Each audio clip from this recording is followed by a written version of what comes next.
Hello and welcome to the F1 Strategy Report, powered by Apex Race Manager, the mobile race management simulator.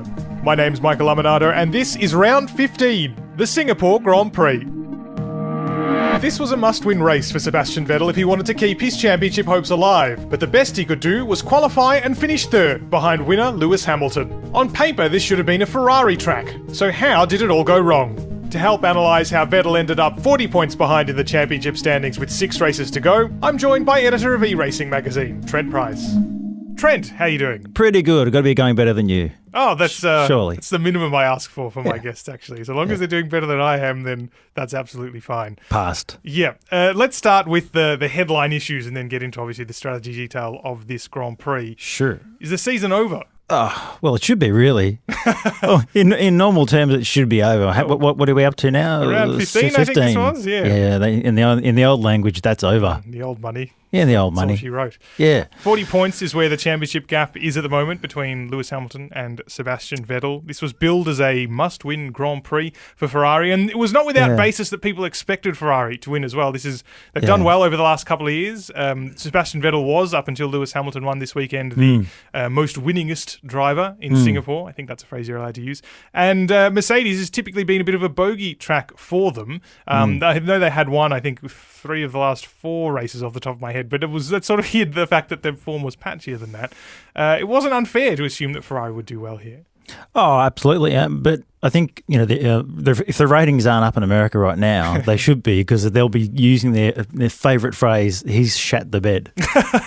And you've been able to probably wheel that out for the last probably 6 or more rounds, really? Yeah, it's an interesting dynamic, because it's not what you expect from Sebastian Vettel, given how cool, calm and collected he was during the Red Bull years. And it's interesting now that Lewis is quite the reverse. He's seizing every opportunity, which he certainly didn't do when he had Rosberg as his teammate. He seems to be able to focus on another driver in another team a lot better than his teammate. And that's something that we can compare and contrast, as you said, with Sebastian Vettel, not just in the sense that used to be a Vettel strength. I know Christian Horner even last year, albeit Sebastian Vettel ultimately ended up losing the championship in the second half of the season, but said, don't underestimate Sebastian Vettel, particularly in the back half of seasons, because that is, in his more dominant seasons, where he really won it. And there were car elements for that, but beside the point. I think what's really interesting if we compare those years to these for Sebastian Vettel is the fact that, and I'm not the first person to say this, it's been sort of alluded to before, but the idea that Sebastian Vettel seems to be trying to win this championship from outside the cockpit as much as in it, in the sense that maybe he's trying to compensate a little bit for some of Ferrari's operational shortcomings. Ferrari is only really in its second year of challenging for a title, I guess, and this is a particularly good race to think about that, because we saw a lot of small operational issues that ultimately ended up in a big outcome that was Sebastian Vettel not even being able to finish second, finishing third in this race. Before we talk about some of those in qualifying, practice was where I suppose the weekend really started to go wrong for Vettel and Ferrari. He crashed in the one representative session that we have in Singapore. Yeah, and a lot of people pointed to that as his state of mind. Which might be pushing a little bit much, because if you're going to have an accident, Singapore is one of the places where you can do that, because the corners just narrow up, or the walls close in on you on the exit. So it's just through pushing, And if you were to counter that with the move he made on Verstappen early in the race as well, you could say, well, that was a dynamic opportunity he took. You can have a million of those incidences during the year and maybe get away with it, and then the one where you don't get away with it, everyone points to it and says, "Oh, well, that's why he's crumbling." I think he's just having a run of bad luck. Yes, he's probably thinking a little bit too much for the team, whether he should be letting them do that, whereas Lewis is just having to just drive. He's just simply driving and letting Mercedes make the calls. Where in his previous years, you saw Lewis on the radio where he was losing races, like when he lost in Monaco a couple of years ago. It was because he was overthinking it. Which is something that maybe is where Sebastian Vettel is at the moment. Even if that accident wasn't, like you say, pressure building or anything like that, I think we did start to see that in qualifying. Now, there were a whole lot of little issues that Ferrari had to overcome in qualifying. Up until that point, it did seem like they had the pace to be able to, not necessarily walk the race, but to perform in the way everyone expected that they would be able to.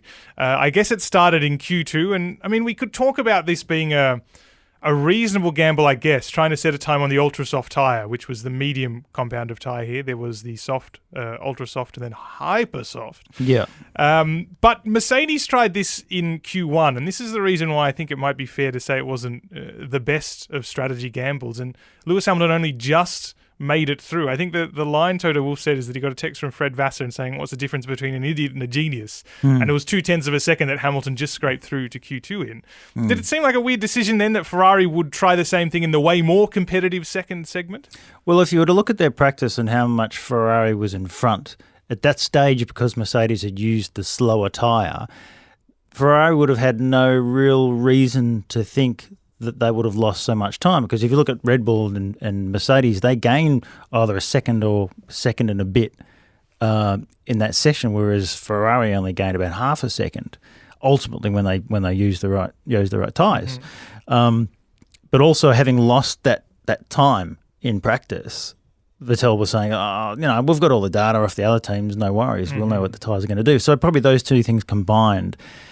And I guess the frantic pace of qualifying probably just confounded them a little bit and gave them a little bit of a false sense of security, thinking, no, we should be okay because we're quicker than Mercedes and they just got through. So, yeah, we'll just chuck one in there and save some for the race. And just, it didn't work out for them. Plus, also in practice, you have the benefit on the Ferrari of getting the tyres up to temperature. We had to be quite aggressive. And, of course, when he got sent out in Q3, he got stuck behind a train of cars and didn't benefit from being able to warm up the tyres, whereas the Mercedes, you can ease into it and get the lap you want. Yeah, and that actually was a particular key point. It's something that maybe they could have learned with or maybe they would have learned at the start of Q2, who's to say. Maybe they would have learned it on Friday evening during practice. But the tyre warm-up was a key sensor or a key point of it's seemingly disagreement between Sebastian Vettel and his engineers. We heard that team radio message in qualifying. Sebastian Vettel was admonishing his engineer, saying, send me out behind someone that's not Valtteri Bottas because they're going a lot slower than we do on tyre warm-up. And tyre warm-up, to be fair to Ferrari, wasn't just afflicting them. Tyre warm-up on the hypersofts in the conditions of Singapore on that particular circuit were proving kind of difficult. And we saw a couple of drivers sort of get caught out about it. I mean, we saw a big gap between Bottas and Hamilton, for example, notwithstanding it was a very good lap from Hamilton. Also, Daniel Ricciardo, for example, a big gap between him and Verstappen. Ricciardo's normally very good around here. So I suppose, to be fair to Ferrari, it wasn't unusual that they struggled, but you can probably point to various factors in preparation being behind. Oh, absolutely. When you look at how far Daniel was behind his teammate in a car that was basically misfiring in qualifying and probably should have got a pole, when you think, quite easily with the lap that he did in a car that wasn't up to par. Which is a really, you've got to be upset about that as a Red Bull Racing fan, I suppose. Although it was interesting, this is a broader political point, that Christian Horner was not so angry about it. I do wonder whether or not that means he thinks he would have scored pole or not, but was actually still relatively pleased that this C-spec Renault power unit that Red Bull currently has, they knew it was not going to be as reliable as the previous ones in exchange for more power. Wasn't so angry about it. Maybe, I guess, because second place is not bad for Red Bull Racing season. It's strange because I would have thought, certainly after the race, when Verstappen was saying that, I think he was playing a little bit of mind games when he said that I didn't go for the pass on Lewis because it wouldn't have been fair because he was stuck in traffic. I don't think that would have gone down well with your boss. Yet, he wasn't too perturbed. Yeah, it's just something about the way the season's gone, I suppose. Maybe that I would hope to think that Red Bull Racing hasn't lowered its sights below victory after only a couple of bad seasons. But anyway, question for another day. Qualifying at street circuits often decides the result of the race, and I suppose that's part of the reason that Sebastian Vettel seemed quite downcast after qualifying third. Must be said. Sebastian Vettel obviously in second, Lewis Hamilton on pole position. Is another situation, I mean, you could probably feel it already slipping away from that point, but another situation where you've got a little bit of combination of team and driver not nailing it, as has been the case so far this season. Do you think from that point on, for Sebastian Vettel or Ferrari, for either in particular, that's when you start to lose focus a little bit from that point onward, or do you feel like that drives them only further to do something more interesting in the race? Well, it can sometimes. It can motivate you. I mean, obviously, Singapore's the kind of place where if you do get pole, it's very unlikely you are going to lose the race because you can control it. But yeah, sometimes if you don't qualify where you want, you feel like you can do things which wouldn't normally be on the cards. Unrealistic expectations maybe. But as we mentioned before, he did pull off a pretty sensational move around Verstappen, and that's not a guy who's doing something desperate. When we saw what happened to Vettel in Monza, if he pulled it off there, everyone would have said he's a genius. And he sort of did it here. Yeah, and it was only strategy that really undid it for him. And that's sort of where we get to this key moment of the race. I mean, qualifying was 50% of the work, I suppose, at a street circuit like this, but the other 50% happened in that first stint up to that first strategy call. He did overtake Max Verstappen. Hamilton got a good enough start that it was never really in doubt. He left Vettel and Verstappen to fight amongst themselves, maybe hoping Vettel would trigger a repeat of what happened last year. Didn't happen, thankfully, for at least the race, I suppose. And it was all about this cat and mouse game, because we had this dichotomy of drivers in the first stint, because you had those in the top 10 who were forced to start on the Hypersoft tyre they'd used in Q2. You also had Toro Rosso starting on Hypersoft, which we'll talk about later, and how that didn't make any sense. And then you had virtually everybody else starting on more durable compounds of tyres, most on the Ultrasoft, one or two on the soft tyre. The soft tyre was a fair bit slower, though, than the others. And this game of tyre management was really well and truly afoot, especially for the top 10. Really unusual that we see in Formula One this season, the top 6 cars in particular, not pulling away from the midfield, but that's how extreme it was. Oh, absolutely. And, made for a very good midfield race. Up front, it was pretty much a foregone conclusion. It was always the commentators always try to drive it up. Oh, this could happen. They're closing. But, you saw what happened with Hamilton when he needed to pull out a gap. He pulled out 2 seconds. We knew he had pace to burn, but just chose not to do it, quite understandably. But obviously, Sainz and Alonso benefited massively from just being outside the top 10 and could, one, utilise the softer tyre by making up positions early. I think they go about 2 spots each, which was enough to just get him into a good position. And then by the end of the race, they were on the tyre to be on. Exactly right. We'll talk about a little bit that midfield battle in a moment. You'd sort of say Lewis Hamilton pulled out that gap quite rapidly. I think he dropped his time by around 3 seconds a lap just because he could. And that shows how much management was taking place. It was really quite a slow first stint. And this is where Ferrari had a decision to make, because Sebastian Vettel tried to catch up and didn't have the same life left in his Hypersoft tyres that Lewis Hamilton did. I guess that's the benefit of Hamilton running on his own in the lead, whereas Vettel was trailing by never really more than 1.5 seconds, so well within that wake. And Ferrari decided whether or not to try the undercut, considering that they knew Vettel would be out of reach, certainly of the undercut before too long, and then what tyre to use. And this was the critical moment of Vettel's race, really, as critical as it could be in a one-stop Grand Prix. And they brought him in, and the first thing that made this seem like maybe a questionable call was that they switched to the ultra-soft rather than the soft, I suppose, to give a bit of an undercut advantage. Yes, but then it turned into a bit of an Abu Dhabi 2010, again, getting stuck behind Perez. Yeah, exactly right. Which was the second questionable part of this call. He didn't pull off the undercut on Hamilton. Truth be told, he was never really close enough. What you're really gambling on in that situation is that you put the other driver under a little bit of a pressure.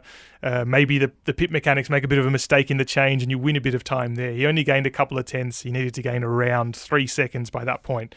But he came out of the pits about 7 seconds behind Perez, caught up to him by the end of the lap. That didn't really influence that he didn't catch Hamilton at all, but did influence what Red Bull Racing did next, which was to be terrifically opportunistic with Max Verstappen. Oh, yeah. I think it was it 2 to 3 laps he was stuck behind? Yeah, it was Perez. about 2.5, I think. Yeah, which gave Max enough time to go in, come out, and just come out side by side with Vettel. But they crucially have the inside line to turn 3. I think that's the exit of turn 3. So held his ground, and that was all she wrote. And it was fair to say as well, we talked about Max Verstappen having engine problems. He had, I think, was a misfire or a false neutral leaving the pits as well. Yes. So actually he would have had a bigger buffer had the engine been playing ball at that point. Yeah, and I think he was very concerned, certainly during the safety car period, because at low revs it was just cutting out. It just needed to be at high revs. So, and Singapore too, where you've got a lot of right angle corners to try and keep the revs at a high limit. I mean, in F1 car it sort of stands to reason, but they do rev lower than they used to. So yeah, you want to keep it up there. So he would have been very nervous during that period to think, is this thing going to shut down on me? Mm-hmm. So the key question here, I suppose, given that, okay, we can say he was gambling, attempting to gamble for a lead. It was unlikely, given that, I mean, Mercedes and Hamilton are operating at such a high level at the moment, against the fact that he would have to pass Sergio Perez. He had a significant pace advantage, but of course this is Singapore. That doesn't necessarily count for all that much. Do you think either Ferrari lost track of the broader game here, getting caught behind Perez? Do you think it was a fair gamble to make, or do you think maybe it was worth just waiting a couple of extra laps? It probably would have only taken 2 to 3 to pass Perez in the pit stop window and then pit, but maintain second position and not have a crack at the lead. It's hard to say. I mean, we're talking about teams certainly at that level, which is have an array of strategists and technicians working on these things. But given the position they're in now, and I can't remember what it was before the race. It's now 40 points behind. It does play on your ability to make calm, rational decisions and look from, I guess, the parapet. It's a hard one because Mercedes have got that luxury now. Well, they go, oh, if we do this, it'll be fine. If we lose out, not a problem. But I think they've just got one thing in mind. It's simply we have to beat Lewis, and he's out front. So you lose that objectivity when you're in that mind frame, and I think that's just driving everything they do. Yeah, and it feels like that's happening maybe a little bit more increasingly because as much as we've seen some Ferrari operational problems, let's say, over the course of the year, they haven't been that significant. We know we've seen Sebastian Vettel occasionally get a little bit angry with them, but for the most part, it's been some driver errors that have really cost Sebastian Vettel points. I think after the Italian Grand Prix, if you added up all of the driver errors or the points lost through driver errors, it was something approaching 59 points, if not more, depending on, of course, some of the hypothetical situations you take into consideration. Yeah. But do you think that the fact that points are being lost one way or another is now influencing a team that we know has a bit of a history of making, some questionable calls from time to time? Yeah, I mean, look at Azerbaijan. There was a move that Vettel didn't need to make there. He could have just finished where he needed to collect the points, nice and easy. Hockenheim was leading. Yes, it was a little bit damp, but it was pretty much a rookie error. When you've got that gap in front. So, yeah, look, he's not one to look backwards, but it's got to be playing on him a bit for sure. And of course, the after effects of this strategy call as well was that he was left on ultra soft tyres. Didn't ultimately have an effect on his position in the race, partly because of traffic, the difficulty of the cars behind him passing traffic. Also because Valtteri Bottas was behind him. He was struggling particularly badly with traffic and with his tyres. But there was some really extreme management of those ultra softs required. They weren't really a hyper soft, ultra soft one-stop strategy. That was never really going to work, certainly not on used ultras. And he finished nearly 40 seconds behind Max Verstappen and Lewis Hamilton, which goes to show you, I mean, that's not a car that's 40 seconds off the pace. No. But that's how slow he had to go just to make it to the end with that strategy. Obviously, a second pit stop would have cost him probably more positions. Elsewhere on the grid, though, let's talk briefly about Daniel Ricciardo, actually, before we talk about the midfield, because he was in the top 6. He was pretty emotional after qualifying, actually, because he really thought he was going to do quite well here. Didn't get it together in qualifying, despite topping, I think, Q1 it was, the first segment of qualifying? There was hardly anything in it in Q1, Q2 between him and Max. And then, I mean, he didn't really have an answer as to why it happened. Just this lack of grip that seemed to afflict a couple of other drivers. No one seemed to realise it at the time. Was it a factor of the weather? Was it a factor of just, sometimes tracks get into a particular temperature zone and it doesn't really work with the tyres? It was one of those unusual, mystifying things that no one really had an answer to at the time. But the only way, and he admitted this after qualifying, that he was going to get anywhere was hope that it was going to be a 2-stop race in front of him, which it wasn't. In the end, everyone did such a good job managing their tyres, or drove so slowly, one way or the other.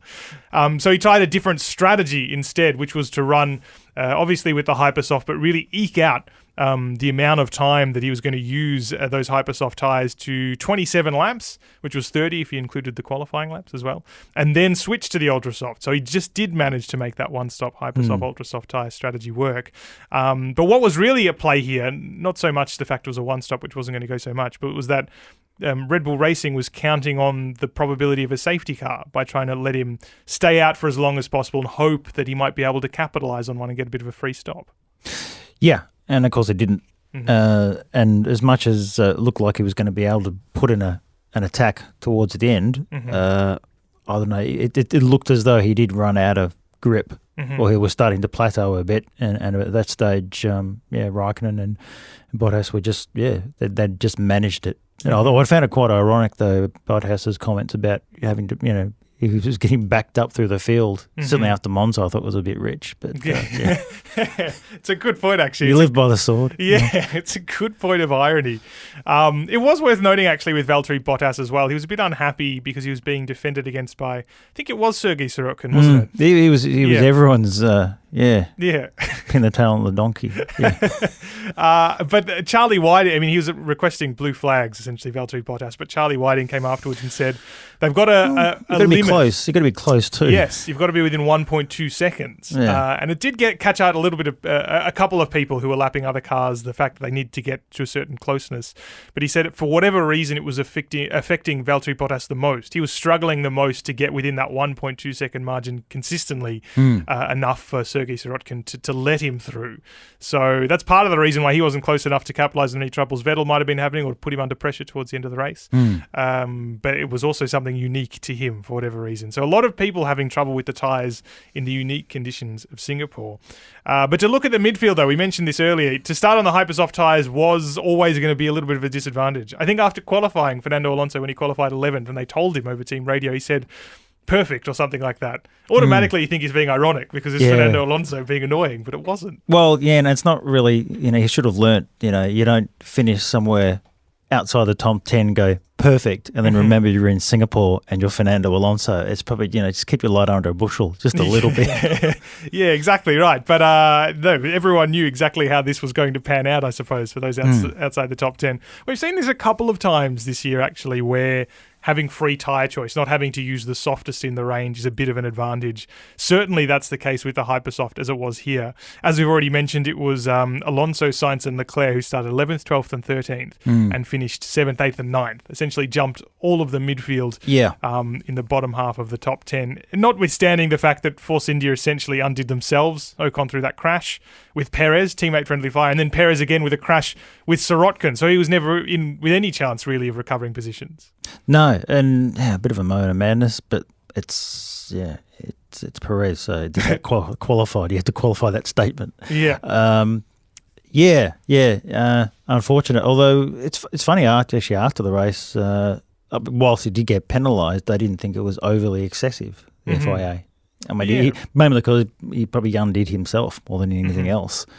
And at that stage, Sorokin did some pretty questionable stuff later on. In terms of parking his car in front of Hartley at the Auckland Milk Bar, and just going out and getting some lollies. But his defence actually against Perez was quite fine. All he did was just keep it nice and tight on the curbs and just straight line it. That's racing. That's what he's paid. Well, that's what he pays to do. Yeah. Yeah, exactly right. And he was, it must be said, a real roadblock for a lot of people, as we've sort of mentioned. One of them was Romain Grosjean, and I think this is a great comparison. Not Perez, as we said, sort of counted himself out a little bit of this equation, but Romain Grosjean and Nico Hülkenberg were two drivers to start in the top 10 on the Hypersoft tyre. Hülkenberg started 10th, and Grosjean started up in 8th.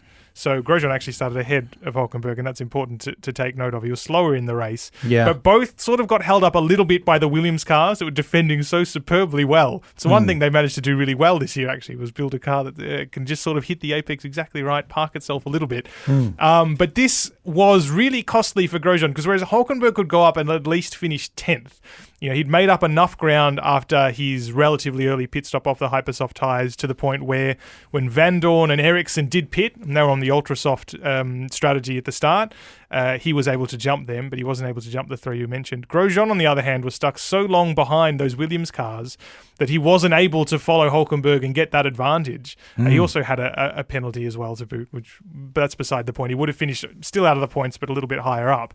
But it shows how much that not being able to pass cars in Singapore does play into strategy. It shows how disadvantageous it was in this situation. Yeah, and whether or not he could have actually done anything about it.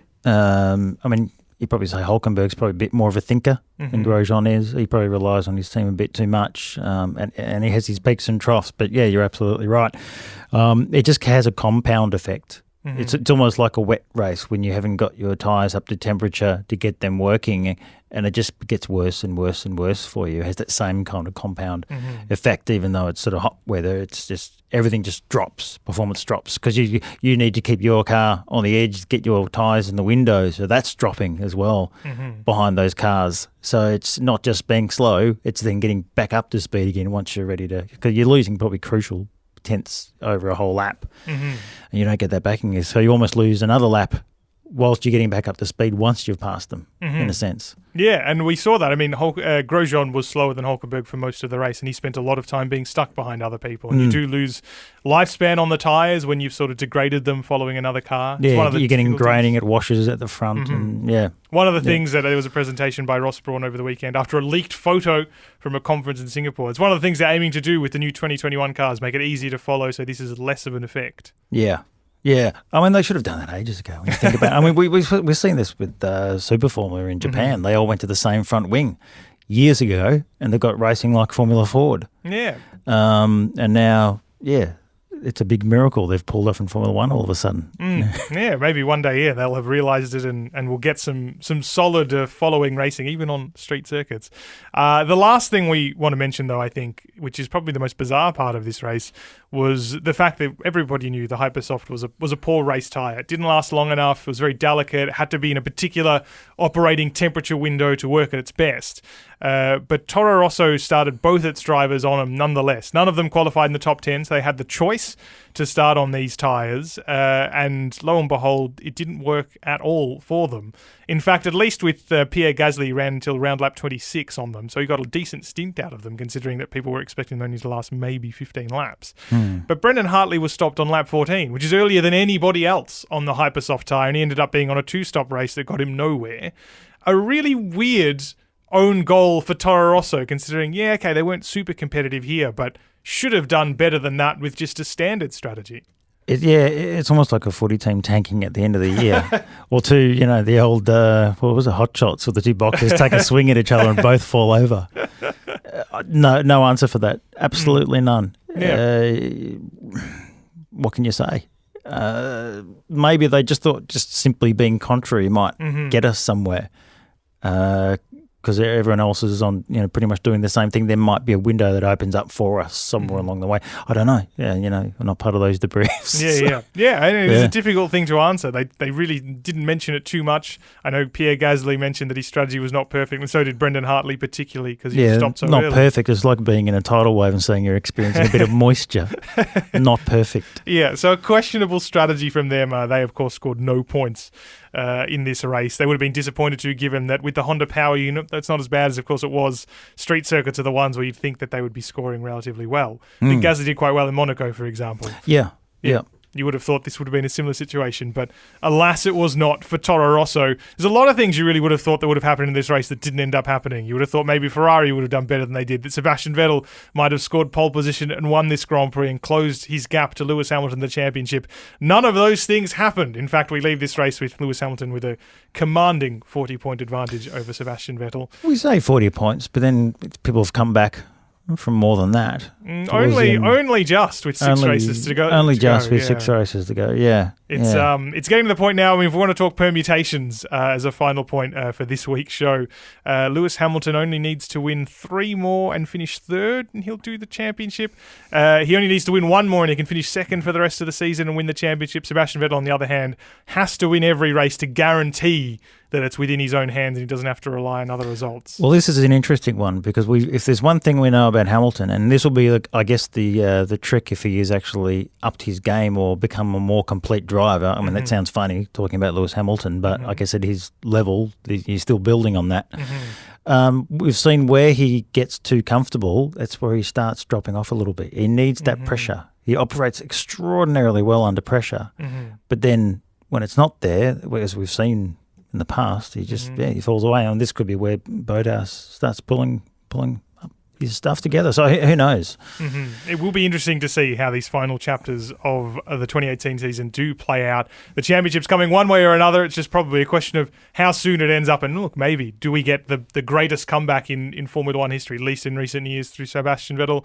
Well, it'll be worth finding out. I think it's time for a soundbite. Oh, no.